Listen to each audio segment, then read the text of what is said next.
That first session that I had was my aha moment into non-judgmental, safe space and realizations that it's okay to not be okay. Therapy has saved my life many times. It's kind of, I feel like my duty and responsibility having a platform to do the same for others. What does Koon Rijjeil mean to Saleh Al Braik? I think it was essentially being accountable, not just for others, but for yourself. People automatically associate it with strength. But then there's also beauty in the weaknesses as well. There is this immense pressure to be the head of the family, to seek that validation externally. Hey everyone, so welcome to an episode of the podcast Koon Rijjeil. So today we have an incredible guest called Saleh Al Braik. Saleh, honestly, the minute I saw your Instagram page, I'm like, man, this guy knows one, what he's talking about. Two, I felt very comfortable as a man looking at your posts and stories, and I feel what we need more of بمجتمعنا العربي, I think. And two, I think just promoting what you're promoting, right, which is mindfulness, which is practicing these small little things that really help make your mental health feel a little bit better, given the world we live in. So Saleh, welcome to Koon Rijjeil. Thank you so much. Honestly, I told you, Karim, that when you had approached me, usually when you're doing podcast, it's something that I feel like it's very intimate because you're literally in people's ears. And the way that I know my friends listen to podcasts is like when they're on long drives, or if they're trying to just kind of really focus on things that are educational or worldly known. And so when I looked at your page and then I saw what you were doing with this specific podcast, I looked at like the whole ethos, and I felt like it was exactly what I would be honored and humbled to be a part of. So I really appreciate it. Thank you so much for having me. Honestly, it's I'm glad we can get we can record this podcast and obviously help whoever it is that's listening to the podcast. Inshallah, I hope so. Through of course through your wise words. So Saleh, the way we like to start every episode is to ask one simple question. What does Koon Rijjeil mean to Saleh Al Braik? For me, I think it was essentially being accountable, not just for others, but for yourself. Accountable, being aware of your strengths, but also being aware of mainly your weaknesses. And owning that and expressing that and communicating that. I feel like when I hear the term Koon Rijjeil, and people automatically associate it with strength. But then there's also beauty in the weaknesses as well. So I feel like that is something that if I were to ask what the definition was to me personally, that would sum it up. It's awesome, actually. You said something that's very interesting, which is to know what your weaknesses are and find the beauty in that, right? Because at the end of the day, it's a journey. It's a journey that you need to go on as every person. So knowing what there is and actually working on it, and normalizing the fact that I don't know everything. I don't know part of how the world works, but I will get there along the way. It's interesting because also we've had other guests on the podcast who also say, you need to take on pressure, right? You need to, that's also part of being a man. So taking on the pressure, being a leader, being a person who will go above and beyond for people and for themselves. Is that something that you associate with? I think by default, because I'm the eldest of 4 boys. Oh, okay. And so we're an all boys. My mom keeps on saying she has 5 boys with my dad included. So, but I'm the eldest of 4 boys, and growing up, I think typical, specifically in this culture where, your dad is trying to make a living for you and your siblings, which primarily when I was growing up meant he was abroad most of the time, because his business he's an entrepreneur. So from the age of about 25 is when he went into entrepreneurship. So he was mostly abroad. I don't even remember, seeing that much of him through a majority of my childhood. It was mainly my mom who was present, and that was because to give us the life, alhamdulillah, that we have today. And because of him, I'm not using the term absent in a negative connotation, but more about not being present, you couldn't help but feel as a young male Arab that I had to kind of step it up. There were obviously things that would happen at home, small things, if something was getting fixed, or if there was an emergency, someone had to go to the hospital or something like that. So even in school, I would always be the one that would feel this pressure to perform, which is why, alhamdulillah, maybe for the benefit of everyone and myself, getting, straight A student, going into entrepreneurship very young at the age of 21, opening my own business, my first business. All of these things, I think, were just things that I felt I had to do at the time, because I felt that, there is this immense pressure to be the head of the family, to seek that validation externally. And it was a lot of pressure for a lot of us, I feel. And I think a lot of people kind of resonate with that when the older I get and the more I speak about it, I feel like a lot of other Arab men, have that same kind of similar experiences. So it did take a toll. Of course. And, and the thing is, right, especially at such a young age, the thing is, sometimes I meet people like yourself who sort of had to take that ownership from a younger age, which sometimes I feel is a really good thing. Yeah. Because you're sort of molded into this person you're going to be from a young age. So when you're 30s and 40s, it's easy. You already know what's up. You know what to do. But the thing is, it's like on the flip side, it's like, I also feel that maybe people who didn't have that experience sort of also seek that challenge, right? For example, like, I don't know what it's like to be the man of the house. I don't know what it's like to do that. So I feel like on both sides, it's also quite interesting that, you're sort of taught or told to be a man without really being told. It's just situations in which you're in that you need to just really dive into. Yep. And I, like I said, I have younger siblings, and there's a gap between at least me and the second one. We're quite close, just a year and a half, but then the younger two, there's a generation gap. And so I remember even growing up, whilst they were, going into school and, seeking what they wanted to study, it was the onus of deciding their future kind of fell with them. Whereas for me and my the second sibling, we had felt that the path was already given to us. And so there was this kind of internal dialogue that just kept on going in my head, which is, why was I different? Why did I have to listen to do this? Why did I have to, I guess, in a way, sacrifice some of that upbringing or some of that childhood to grow up quicker than I thought I would? Even when it comes to university and all my choices, everything that I have kind of did, even career-wise, was basically to dedicate my time, spending those late hours in the office so that I could kind of give back and support as much as I can. And, to hear my youngest siblings being like, oh, we're just going to take a gap year, or we're just going to work when we want to work, or we're going to get our license when we want to get our license.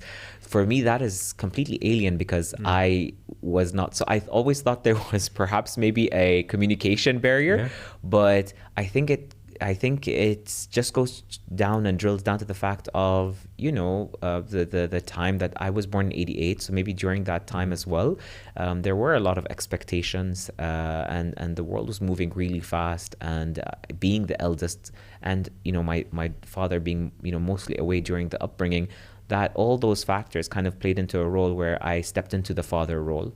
Up until today. but Unfortunately. that's incredible, by the way. But I want to go back to something that you were saying. So do you think it's a generational thing? Because I always seem to feel that people who grew up, obviously before my time, they have this work hard, play hard. I'm going to work long hours because I need to give back to my family, right? And like the new, not all, but there's a big portion of them, which is مثل ما عم تقول إنه I'll work when I want to. I'll if I don't go to work today, it's fine.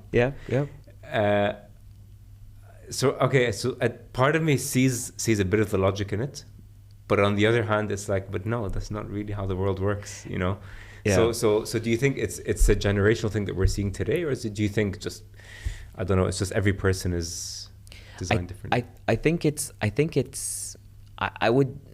I wouldn't point it out just a generational thing, because it's like a majority, right? Because I have met people from the other generation who are as hardworking, and they give me some hope. But you know what? I'm also quite impressed by the younger generation, because they are so unapologetically themselves. I remember when I was growing up, having to say no as, I, not just saying no, but saying no, I want, is something that was completely out of the question for me. But now the younger generation, I think, say it more than saying yes, in the sense of, no, I'd like to go and I'd like to go. And I think it's shifted the dynamics between the older generations, where they don't see it as a rebellion. They see it as, oh, okay, they know what they want. So there is this, they call us the lost generation, right? Gen X. So we're kind of lost between these two generations. And I think there's a real reason for that, is because we kind of adopted that traditional mindset of wanting to work hard, wanting to create a career, wanting to be that next CEO, wanting something of our own, to also growing up in a generation where we're like, but what do I really want? And where am I going? And am I actually happy right now? What is my life at the moment? And so I think we took a bit of the Gen Y and we took a bit of the Gen Z, and we're kind of stuck in the middle. And that's why I think a lot of us right now, maybe later in life, are being more vocal about these things and kind of breaking out of that cocoon and trying to say, this is actually what I want, which happened to me. Yeah, it's funny because the other day at work, a friend of mine was saying, they're like, man, there's like an intern who works with them, and they're like, man, these interns, they're very out there, they're themselves, they don't care, they say what they want, and I'm like, man, when I was an intern, I would be afraid to say what I think and what I want, and maybe even and I have a younger sister as well, so when I look at her and her friends, I'm like, man, these guys, they're really they're themselves, they say what they think, they don't care about the status quo, they just, what seems right to them is what, and I love that about them. But maybe there's also a bit of jealousy there that maybe I didn't do it early enough in my life. So it's never too late, though. Never too late, ever. But you need to start somewhere, right? Yes. Yeah. So what does Saleh Al Braik want in life, as a for your future self? If you asked me that maybe 10 years ago, or in my 20s, I would keep on saying, it depends on who asked me that question. For example, I remember a CEO of a company I was working in that would tell me, what is it that you want in life? And I would boldly say, I want to be sitting where you're sitting, for example. A friend of mine would sit and say, what is it that you want in life? And I said, well, you see the coffee shop we're sitting in, I want to open something this good. It was always something that was tied to kind of a achievement, whether it's a title or whether it's a project that you're working on. As soon as I turned into my 30s, it completely changed. At the moment when someone asks me, what is it that you want, I just want peace of mind, if that makes sense. I just want to enjoy my company. I want to enjoy the people I'm around. I want to make time for my family, who I'm very close to. I want to make time for my friends. I want to take a back seat. I want to travel the world. That's one of the biggest things that I felt like I envy the next generation, because I see them exploring the world at their time now, when I actually completely dedicated my entire 20s post graduation of university into just stuck in a box and, pushing all my annual leaves to the next year. And actually, I remember using for many years my annual leaves just to visit my siblings abroad when they were studying, or visit my parents abroad, wherever they were at the time. It was always tied to something. It was never exploring because I wanted to go. And so this was some of the things that I want now are completely different. And the reason why I want to travel is not for the luxury part of it. Is the reason I want to travel is I want to see the world. I want to learn stuff. I want to eat different foods. I want to meet different cultures. So I think that's where my head's at right now. So if that's at 30s, I don't know what's coming up at 40s. 40. We need to another episode in 10 years just to see where your mindset is at. 10 years later, where is he now? So did you achieve everything you wanted to achieve? Yes, no, and do you think you will, from now till then? I think I've achieved in terms of reaching to that level where, alhamdulillah, I feel blessed to have such a supportive support system. So in terms of friends and family, I think I hit the jackpot. I think that in terms, if winning in life is that to me, then I think I've won. When it comes to when a career or anything like that, I just graduated from my executive MBA. So education-wise, career-wise, I feel like I have more to do, but I'm not looking at it anymore as something that's I have to run against the clock for. kind of believing more in the process, taking my time, knowing that stars will eventually align and that I just have to kind of take risks to get there. What I would like to achieve one day is, of course, I would like to, become a, someone that has actual say in the fabric of this country when it comes to positioning ourselves as a place to be for business, for mental health, for wellness, for the future of green energy. That's where I want to be a part of, because I feel that if there's anywhere that you could prove that you can be part of something big, it's here. So that's what I would like to aspire to be one day. How soon I get there, I think it's a question mark. But yeah, but I mean, you're on the way there. Yeah, inshallah. So, okay. So now speaking about things that are, that are here, and things that you can control, and things that you obviously enjoy to do, your content. Yes. So and what I love about it, and as I said at the beginning of the episode, you're promoting a lot of mindfulness, a lot of self-work, a lot of gratitude to yourself, and just showing what it's like to live seems to be a simple life, very down to earth, but in the sense of like you're sticking to the basic fundamentals of life, right? Yeah. What made you start? And especially as an Arab man, because it's not, as I said, it's not that common to find. No. So to go back a step, with the upbringing that I had, obviously I was experiencing pressures externally, expectations from myself that I was placing on myself. So I remember as a teenager, I went through, which I now know are, spiral, mood swings, severe mood swings. And I didn't know how to verbalize that. My mom was also a young mom. So she did the best she could to support. And obviously coming from maybe this region, I'm talking about 17 years ago, things like therapy, mental health wasn't something that was of the norm or nor discussed. And at times, to say that I wanted to speak with someone, they would use terms like, "Oh, but you're not sick. Why would you need to use someone to see someone?"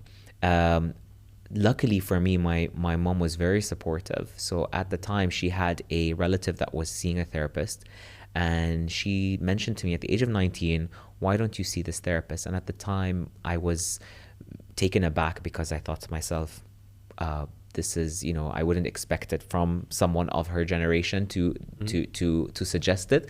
But I was just very lost within that period where I just needed to talk to someone. And I honestly believe that first session that I had was my aha moment into non-judgmental, safe space, and realizations that it's okay to not be okay. And also for someone who was a professional, who is an Arab, who is living here, who was a male as well, telling me that for me was very inspiring to see. And understanding that when I remember when he told me there are many out there who are like you, but they're just kind of in the shadows, that was a wake-up call to me. So moving from that period of time, I wasn't as verbal about it actually, and in fact I was very secretive about it for the majority of my 20s. It wasn't until I got in my 30s did I realize and see people talking about it more. And so I felt, wow, what a great, when there are trends out there, the F&B trends, sure, you want to eat 1,000 ice creams and chocolates and challenge yourself. Go ahead. There are some trends I will never understand, but when a trend comes up, which I actually, going back to what we said, maybe give it to the younger generation, when they started normalizing that mental health is important, this is when I started realizing that, maybe I should vocalize a bit of my story or how far I've come. I'm not a professional, but I've been in therapy for 17 years. I've seen several therapists because, some have moved, some I had to basically shift due to their own orders because there were different things that I had to kind of look into and explore. And so when I started sharing online, the messages just began flooding in, mainly from male Arabs that were in the region. And that's when I started feeling like humbled, in the sense that, wow, we are not alone. You know, this all this time that I was in my 20s, where I thought it was something I should be ashamed of, is actually out there connecting and resonating with people. And over time, I started getting more messages from people saying, I actually scheduled my first appointment with my therapist thanks to you. I actually stepped into the gym, because I also promote, because owning a gym, I also go to the gym quite often. I feel like physical health is as important as mental health as well. And so, and they go hand in hand. And so there are guys that message me saying, I just signed up to my first gym class and it's doing wonders for me. And some of these people became lifelong friends that I've met, you know. So it's all of these things that I feel like have led up, because I feel if mental health and the focus on it and the study and therapy has saved my life many times, it's kind of, I feel like my duty and responsibility, having a platform to do the same for others, but always to direct them to professional help, because again, I am not a professional. And so I freely give away some of the experts that I know, and some of them message me and they've actually gone to see them, and I think that's a huge brave step for them, because otherwise they wouldn't. And you'd be surprised by how many people message me saying, so many men message me saying, nobody knows that I'm struggling in their personal lives, you know. So I feel like I can't stop. You keep on having to normalize until, you know, I got that wake up call, and I feel like someone out there will continuously get that wake up call the more that they see, and it's beautiful to see and connect with these people. You know, it's crazy because, you know, a lot of the times, you know, as you're saying, like a lot of the times people don't know you're struggling because they look at the outside, right? They see they're going out, they're traveling, they're smiling, they're laughing. It means they're living such a good life. But what people don't really know is the inside, what's actually happening, right? And even for me, like a large part of my life, I would struggle, but I just didn't know what it was, because, you know, maybe growing up for me, maybe like in our household, therapy and stuff wasn't. It wasn't a common thing, because I don't know, people don't really talk in general, especially in our culture. Until one day, I went to therapy, and similar to you, I was like, okay, now things are adding up, things are making sense, you know. And I think, you know, the biggest thing I would want to tackle, obviously not in this episode, but just in general, as like maybe even like an outcome of the podcast, is we need to normalize going to therapy, because the amount of people that I speak to, and I always tell my guys, you know, if you're feeling 1, 2, 3, 4, or in general, if you're feeling sad, you want to talk to someone, go to therapy. I can talk to you, but I'm not licensed, I'm not trained. I can tell you from my own experiences and from what my own wisdom and thoughts, I can share things. Some people go like, no, I don't want to go to therapy because I'm khayf of what people are going to tell me. Or what are people going to think? What if someone saw me going into the clinic? I'm like, so what? This is there's a lot of misconceptions. So some of the misconceptions that I've heard is, again, what if people find out? Again, there's confidentiality, right? So that's the number one thing. So confidentiality is key. People sometimes think, oh, if I go to therapy means something is wrong. That is also a huge misconception. It's not that something is wrong. It's that you want to better yourself. At the moment, like all of us, we go through stress. We go through stressful moments where we have judgments. You know, our judgments are cloudy. We have a lot of things going on. Think of it like a car wash for your brain. You're going there to someone who's a professional doctor to help you kind of clear some of that doubts and tell you, you know, guide you into the right direction. Another misconception that I think people get is, oh, when I go there, they're just gonna give me medication. There's a difference. There's a therapist and there's a psychiatrist, you know. So based on the therapist and their diagnosis, sure, medication could be an option that they give you, which, by the way, also has a negative stigma towards it, because if you have a flu or if you have a cold or anything like that, you would need medication. It's the similar thing that if your therapist tells you to go see a psychiatrist for medication, it's not something that you should be ashamed of. It's something that will help you function better as a human being, and eventually just get you feeling better. So there's a lot of misconceptions that I try to address when people approach, but the majority one that I hear is the same one that you say. It's because that it wasn't spoken as much about. It comes with a lot of shame and guilt, and we shouldn't be sensitive. That's the main thing. And seeking help or admitting weakness is seen as sensitive, and so that's why it's kind of pushed out for most people. 100%. But I think that's changing slowly but surely. Definitely, it's changing big time. And I think one of the big things as well, that I've personally seen as well, especially when we talk to men about going therapy, right? A lot of people will be like, I'll just talk to the boys. Yeah. I don't know, I'll travel, I'll clear my mind, I'll come back, I'll be fresh. But it's like, no, that's, I mean, talking to your friends, of course, is great. And I listen to a lot of Simon Sinek. A lot of what he says to me makes a lot of sense. And he also says you need to have that one friend or one partner, whoever it might be, that you want to get stuck in the mud with and talk to and really hash things 100%. Out and really feel like there's that safe space there. That's great. On the flip side, they are not trained. They are not professionals. Some people might come and say, but I don't trust my therapist because it's a new person, because someone who doesn't know me, my history, my background. You need to establish that relationship. It doesn't come in as they see you, they're like, oh, I know what's wrong with you. You have 1, 2, 3, 4. No, it doesn't work that way. And I think definitely some men that I've spoken to about this topic, they associate going to therapy with weakness. Yes. Which I also don't understand, because when you have a headache or you're injured, you go to a doctor. Are you weak when you go to a doctor? No. Are you going there to help yourself and to fix yourself? So what's the difference between this and that? And I think because there is that stigma around it, right? And no, therapy is for the weak. Therapy is for the, maybe even before, if you want to go back in time, right? It was always associated, with the white American who is living such a lavish life. They go in just to talk with someone, and it always looks so nice and lovely. So they assume that it's the same thing, but it's not the same. It's really not the same. You go and you actually realize things about you and your life, man. The number of times, I've been to therapy not knowing where to go in life, and just having a mental block and having this thing where I can't think anymore because of so many different pressures, have cleared out. Of course, through therapy, of course, through my own work. It's not a thing that you do once and it's done. No, it's, as you're saying, 17 years. And it's been maybe 9 years at this point.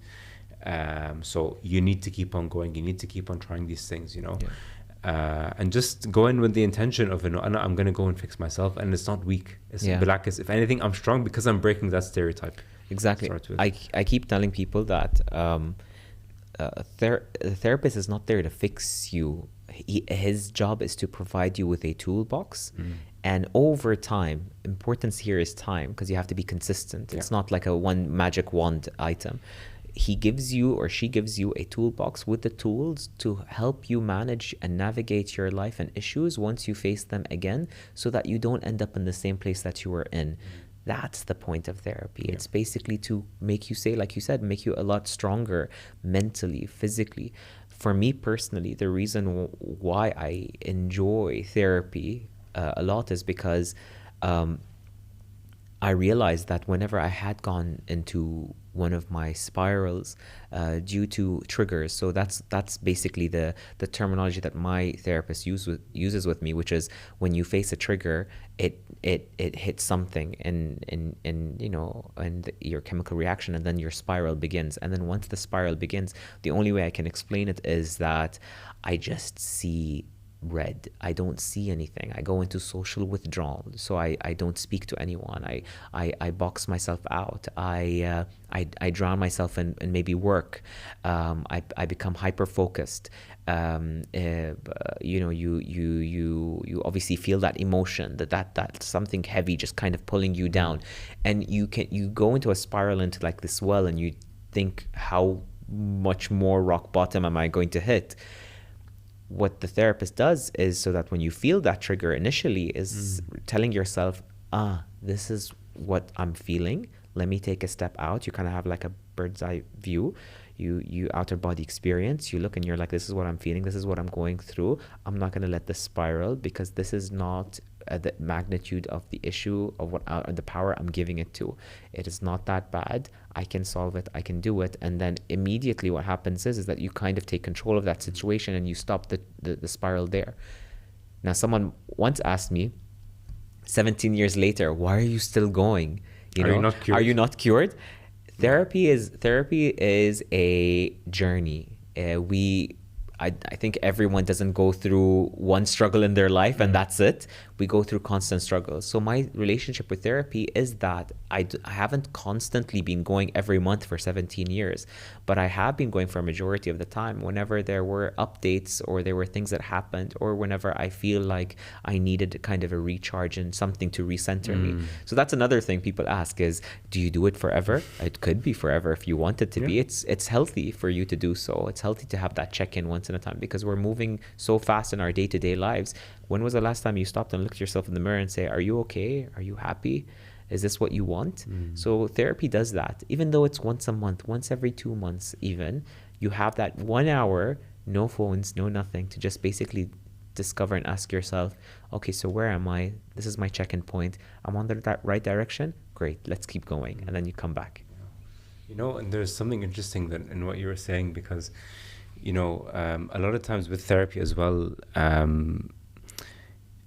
for me, actually, one of the main benefits of therapy that I've seen personally is basically how much you learn about your childhood as well, right? And a lot of the problems that a lot of men face, and women as well, but maybe more so men, because again, we haven't really touched that side of got in touch with that side of ourselves maybe as much as we would have liked to.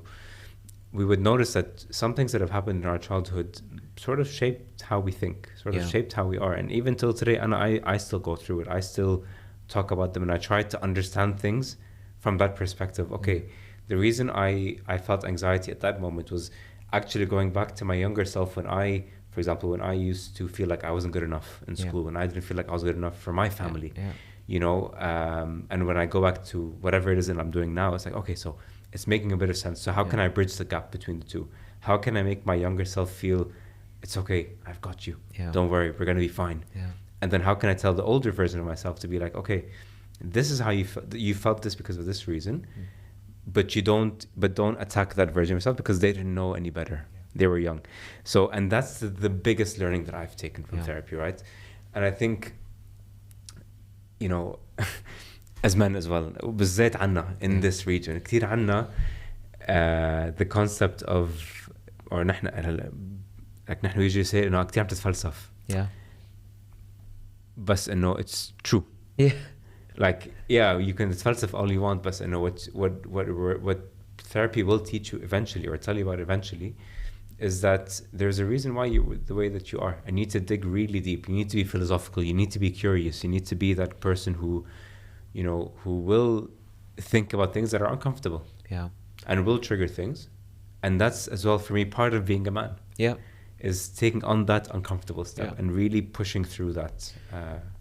Funny you mentioned that, because for me personally, what I didn't know is that there were moments where things were happening in my adult life that made me act out or made me react in a very negative way, and at times would hurt relationships and friendships that I was in my 20s, and I never understood why, until I dug deep enough through therapy to realize that these moments that happened basically were, you know, when someone tells you, I hate when someone breaks promises.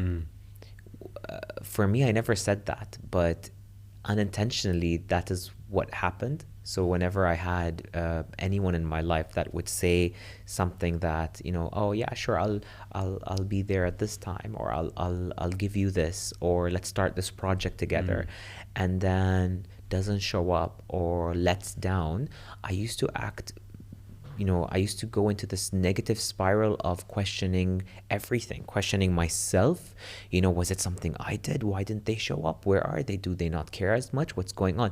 And then once I did the homework and I did the digging, I realized I was going back to that young that young kid in me, or the teenager in me, that when my dad was working and would, say, don't worry, I'm coming tomorrow to the parent teachers conference. Don't worry, tomorrow I'm coming to your sports game.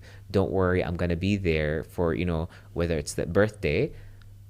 He got stuck at work, so he couldn't, or he couldn't catch the flight back, or and at that time, I didn't understand it. I was a kid thinking, where is my dad? Why isn't he showing up? He doesn't care. What's wrong with me? And so I connected it. And so once I did that homework, I realized, I said, this is not me. I didn't know any better. He was doing his best. He was there for 90%. Why am I focusing on the 10%?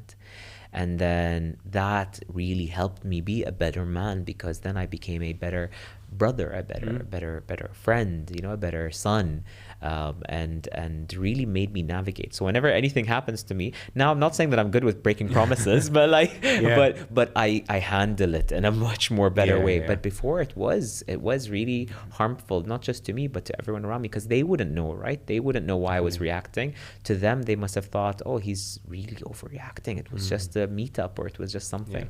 But then when I had addressed it, they understood, and I vocalized it to some of them who were close to me. They understood, and they stuck by me, and now it's much better. It's amazing, and that's actually a very important thing as well, right? Which is abandonment. And I think, like that idea of like feeling like you're abandoned, like someone doesn't care about you. Someone didn't reply to my text for whatever a day. It's like, and it's part of that is part of grieving, right? It's because you're letting go of a sort of an idea of something that, maybe in this context, an idea that you had just didn't come to life, and you'd already imagined your life with that thing, whatever that thing might be, and then being like, okay, so it's not here. You feel pretty down. You feel like, that wasn't very cool.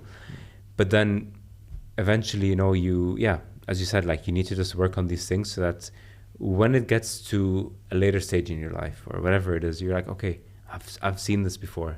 And it comes in many different forms. It might be somebody not showing up to parent-teacher conference. It might be someone who doesn't, meet up for coffee, or someone who lets you down on a business deal. You guys were going to close and pulls out, and like, it comes up in different ways. But you need to know how to handle those things, and that, again, comes to therapy, comes with being vulnerable and having that close, group of friends or group of people that you really trust. And I think, as well, as men, we're all very tribal. I think it's like, okay, this group, I talk about this, and we're like the group about this, and this group is a bit different, but we're all connected in some way. And I think it's also important to find that, right? And I think one thing, again, about being a man, which I'm seeing more and more of now, by the way. I mean, here, because it makes sense for it to happen here. But when people associate masculinity, they also associate it with religion. Which I love to see, by the way. No, before, like, again, you look at the influencers in the States, in England, and whatever. They're like, okay, so masculinity is 1, 2, 3, 4, but they don't talk about religion. Some of them do. Some of them don't. And actually, it took me a while to see that actually there's that shift happening where people are using religion in a positive way, and they're doing their duties, which is also part of being a man. And giving back, or to thank God for whatever it is that they have in life, and of course for everything that they've ever had, which as well, and I see you doing that as well in your content. I was also going to add that a lot of people also maybe seeking kind of professional help is kind of far-fetched, right? Also, having to probably point out the obvious, it's not the most cheapest of services that you can seek. Now, thankfully, the government has a hotline that you can call, 800 HOPE, or any of these kind of government initiatives, and I believe that more and more companies are now including it as part of your insurance plan, which is great to hear, finally. However, if people, I feel like, are hesitant towards it, the one thing I tell my friends, or any of the men I know, is at least find someone you can vocalize it to. Like you said, find your tribe, find a way to express, because when you suppress it, that's when the damage comes out. It's kind of like people that say, I'm just gonna rub it under the rug and I'm just going to leave it there. No, eventually the trash that you put under the rug, it's going to show. Your guests are going to come in and notice that there's trash under the rug. They're going to smell something. Exactly. Like, something ain't right. Yeah. So in this case, it's the same thing. You're going to suppress. It's going to come out. But the problem is it's going to come out in an unhealthy way, and it's going to come out in an unexpected way. You could be sitting in the middle of a restaurant. You could be at a gathering. You could be alone at night. You could be whatever the case may be. Don't let it get to that level. So I always tell everyone, okay, fine, you don't want to seek professional help, it's fine. You can't afford to seek professional help, it's fine. But at least talk to people. And the more and more guys that I'm finding out or meeting, the more they are talking, the more that they are asking. Finally, people are asking when they say, how are you? They actually mean, how are you? And it's refreshing, like to sit around a group of my guy friends and hearing each other out and just, being there for them and letting them have their 2 cents and, here you go, speak about it. Okay, great. And how do you feel now? You feel better? You need us? And then the best thing is checking in on you later. And like you said, like religion to be used, it's been such a long time since it has been used in such a positive light. And because religion is such a beacon with most of the, I would say, Arab male here, you can use it as an excuse. I don't want to use that terminology, but using that as an anchor to mental health is even more of a plus, because it is also kind of supported and written that you should look after your mental well-being and your physical well-being. So for that to convince and to kind of turn over some of these guys to come and seek the professional help that they would need, 100%. And I do believe that people in the world, no matter what you believe in and higher power, and there's all forms of meditation. What better meditation is there than prayer? Prayer is eventually just meditation. It's the power. Nowadays, yes, you have people that are performing prayers, and I'm no stranger to it. I'm guilty of it. When you're in a rush and you want to, I forgot to pray Maghrib or something, and you want, but you're not fully present in the prayer. To the power of actually being present. And switching off, entirely and being there, that meditation itself really can clear. And there's a lot of studies, science also, to support those who might not, believe in just from a religious perspective. But there's a lot of scientific studies about how certain positions that you pray in, release energy back into the universe and release it from your body. Even لما تسجد, for example, the connection between, your forehead, or as other practices call your third eye, to the ground. That is a huge, powerful thing, which is funny because even when I was meeting, and traveling and meeting a lot of people, I noticed that the third eye for most people was a similar practice in a lot of religions. If you look at every religion out there, look at every religion out there, most of their practices that they do have something to do with the third eye. So for people maybe that are listening and don't know the third eye, it's when تسجد عليه. So they call it the third eye sometimes, or your forehead, whatever comfortable. But essentially, so there's a reason behind that, So that's why even in my content, I always say that your be aligned when it comes to your mentality, be aligned when it comes to your spirituality, and be aligned when it comes to your physical health. And that's the most you can do. There are so many people out there, and I completely respect their professions and the things that they do, and maybe the trends that they go on online, and you do you. I'm very open, and I am entertained by the content that I see sometimes online. Don't look at my algorithm, it's insane. But at the same time, I feel like for me and myself, I honestly look at my Instagram as my own journal. People always ask me, do you journal? And I say, I do, but it's virtual. My captions are my journals. My stories are my journals. When people always say, are you writing this for us? I'm like, yeah, I'm writing it for you, but I'm also writing it for me. Because I'm going to look back one day and I'm just going to be like, that was a tough day. And, this is a feel-good post. So that's why I do it. And if it helps people along the way, why not? Obviously, why not? So how does Saleh go through a tough day? Speaking from experience. So if usually if there is a tough day that I go by, I always try to remind myself. So let's say, you know, we hear something, or a plan doesn't go according to how you thought it was going to be, which is life in general. The immediate reaction I would always have is that initial nerve that goes panic. You know, things are not going according to plan. Everything's gonna fall apart, or you know, your day is ruined. You know, you have back to backs. You have things you want to achieve. You have things you want to do. So I always call them these voices that come into your head, and they're kind of like now trying to sabotage everything. Immediately, what I do is I take a step back, and I would start calling my support system, and I know those few people. And it's important. That's why I said it's important to identify these people first and foremost. And the first thing I do is, I'm going through this. I'm feeling this way. I know, and you have to acknowledge. I know it's not how I'm supposed to feel, but I can't help it. What do you think? And what hopefully a support system is supposed to do is be that mirror for you. They have to kind of be listening, but allow you to come to that conclusion on your own. So you're kind of having a conversation with yourself, but they have to draw it out of you. So for me, always is when I ever call my support system, they kind of are that kind of like tennis thing where they're throwing the ball back at me, and they're like, okay, but what do you think it means? How does it make you feel? What are you going to do about it? But you know, you don't worry, it's gonna be okay. I'm here for you. Those things, it takes me a while to regroup. Like, I have practiced on myself for all these years, but it does also get to me sometimes, depending on the magnitude of the situation. So it could take me a little while just to bounce back up, but I have to kind of recalibrate.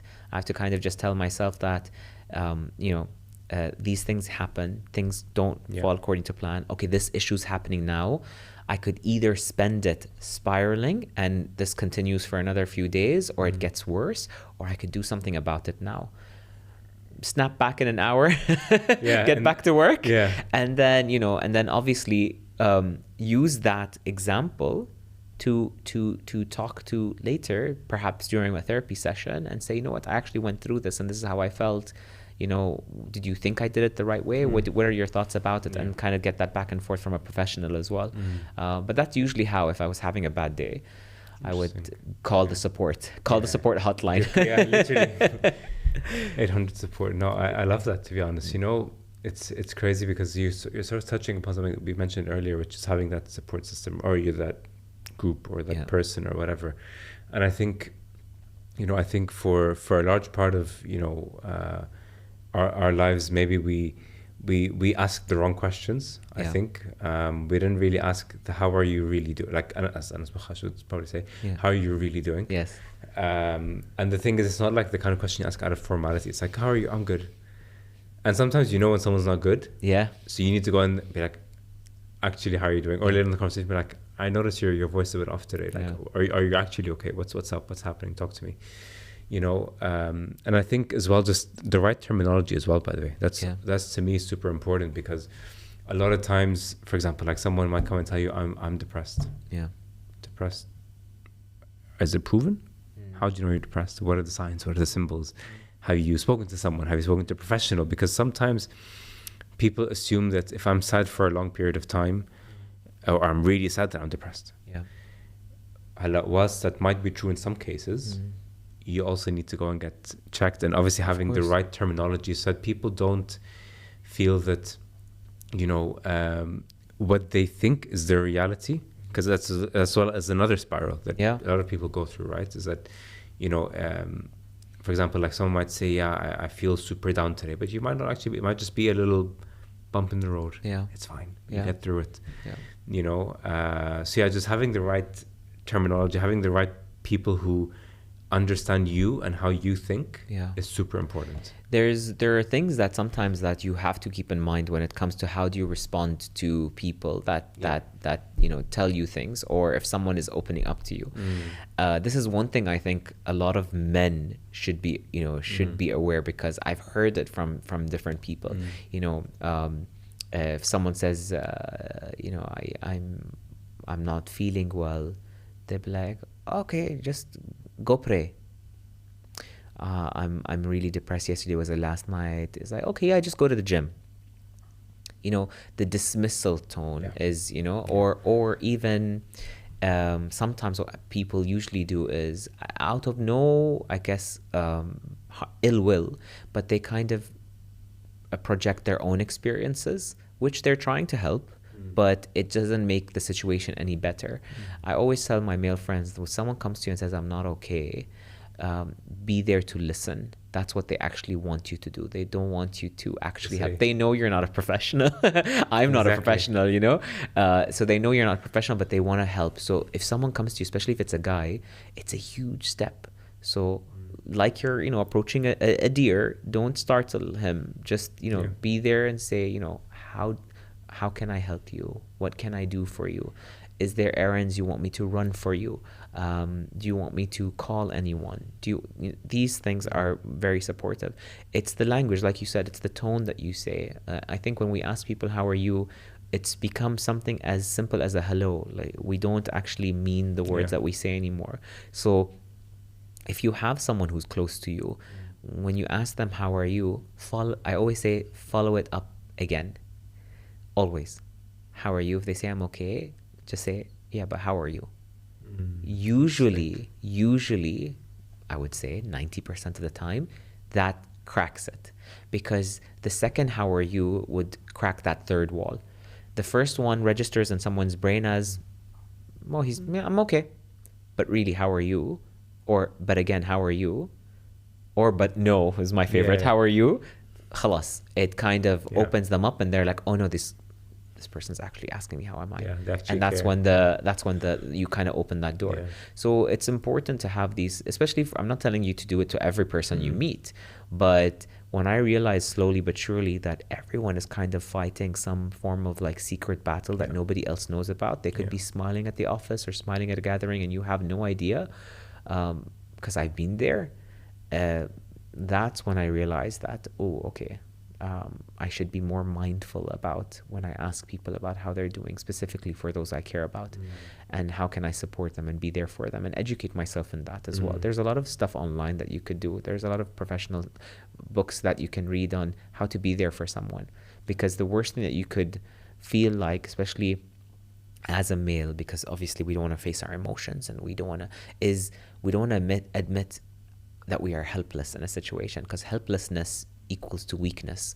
So when you see someone struggling, the first things that they could do is, okay, not in front of me. Okay, you deal with it. Okay, no, call your mom, or call a lady, call a female. Like don't because they're more emotionally intuitive and we can't be that. But the realization here is that because they feel the feeling of helplessness, they're confused. And so then they immediately retract into, okay, I can't be helpless. That's a weakness. I don't want to face it. And they shut you out. But that says more about the person than it does about you. So no one should feel like, oh, they didn't accept my cry for help. It says that each one of us has a different acceptance threshold and, tolerance when it comes to how can we be emotionally there for someone. Some people need to, work on themselves a bit more. And some people are not, maybe they have enough that they're dealing with on their own. They have enough on their plate at the moment. But it's funny. So especially like when you're, for example, like let's say I'm in a bad moment, I call you, right? Well, there's one thing as well that I heard from Simon Sinek, and he was saying, he goes like, the first thing you need to ask the person who's called you, to ask them, okay, what do you need from me? Do you want me to listen? Or do you want me to give you the advice? So that's because like, la shu'ariyan, usually we just give advice. Yes. Like, I'm feeling bad. Okay, what happened? Yeah, I had this fight with my boss. Okay, so maybe you should do 1, 2, 3, 4. Yeah. But sometimes you need people just to vent. They need to just let things out. On the flip side of that, speaking of venting and talking about things, I had another guest before, and he was saying, sometimes sometimes it's it can annoy some people, because let's say I'm having a best day of my life. Yeah. And you call me like, hey man, I don't know, my car broke down today. I had a fight with my boss. I don't know, I didn't eat all day. I didn't get my morning session in. Such a bad day. Yeah. So you're coming in, you're sitting there on the receiving end, like, okay, wow. That's a lot to deal with. That's a lot to process. And sometimes that might bring some people down as well, right? That is to an extent true. And I always think that it's very important to, again, to find that balance, right? Is to know who to call, and know that that person you're calling won't have that idea. Yeah. And know that as well, you will do the exact same for them. It's not just a one-way street where it's like, I call you because when I'm down, and that's it. Yeah. It's one thing that I learned over time is that the terminology that most therapists use is emotional drainage. And so essentially what it means is that the person going through the issue has a lot of emotions that they want to dump to someone, and the other person will then be drained of their emotions because they've taken over that emotion. I don't know about you, but there have been some conversation where I've had with friends where they would call me and they would be feeling down, but then through our talk they would be feeling amazing, but then after, I'm not feeling so well, I'm feeling down. So that's something that actually happens quite often with people. So I think advice in terms of actually the person on the other end, if you're the type of person that you face this where you have a friend or a loved one that is used to kind of just emotionally dumping, not in a negative sense, but just has a lot going on, and you don't want to basically feel that, you have to create kind of an emotional blockade or a counter mechanism to actually pump that energy back up. So in the sense of going for a walk after, going to the gym, going out, keeping your mind busy, doing something that you like, keep it as something that that, because you don't want to, obviously you care about this person, you don't want to cut them off, but you also want to kind of take care of your energy. Definitely. And also, again, I said this a couple of times, but I'll say it again, communicate and vocalize. You can actually, you're not going to lose someone by telling them in a nice way that, listen, when you call, I have to admit that sometimes I also feel quite down after it. What a friend is supposed to do, or what the other person is supposed to do then, is kind of yo-yo it with you, where you're both kind of feeling okay. So maybe at the end of you taking that emotions, you then kind of also have an equal share, so that both of you kind of are meeting at the same level at the end of the conversation. But it's a very, very valid thing where some people don't know how to process, and then eventually end up avoiding that other person, and then their friendship kind of hurts. Deteriorates, but that person was just kind of seeking help and didn't know that they were doing it. So exactly, and that's definitely one of the things, right? It's one, knowing, what kind of help you want to give to your own ability and capability, and capacity, of course, but as well knowing what kind of help you want to get as well, right, in return. 100%.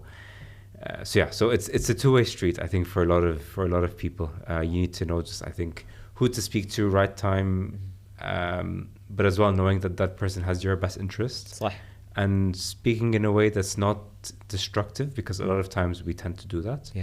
We tend to be a bit too honest, which I don't know, I see as a 50, like sometimes, I think you should always be very blunt and honest, but sometimes you kind of need to tone it down a little bit. So especially if someone's already hurt and you say something that's extra blunt, you're like, okay, they've lost. Don't have any ill intent when you say your honesty. 100%. As long as it's coming from a genuine place, because I always, my best friends are the most honest people. And I have trouble sometimes of saying sometimes something very blunt to someone's face, but they maybe that's my curse that I attracted all these people that are very honest. I appreciate it, but as long as there's no ill intent behind it, then it should be fine. Some people need to hear it, like me. 100%.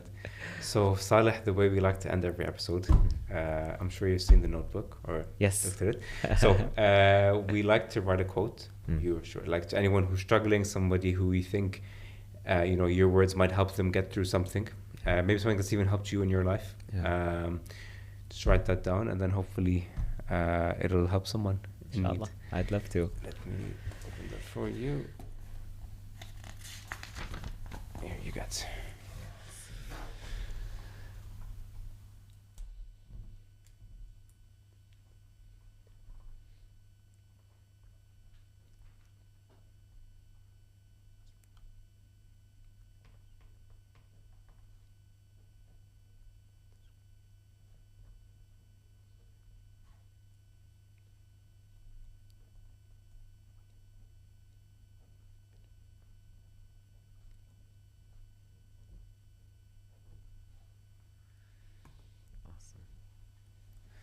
Wow.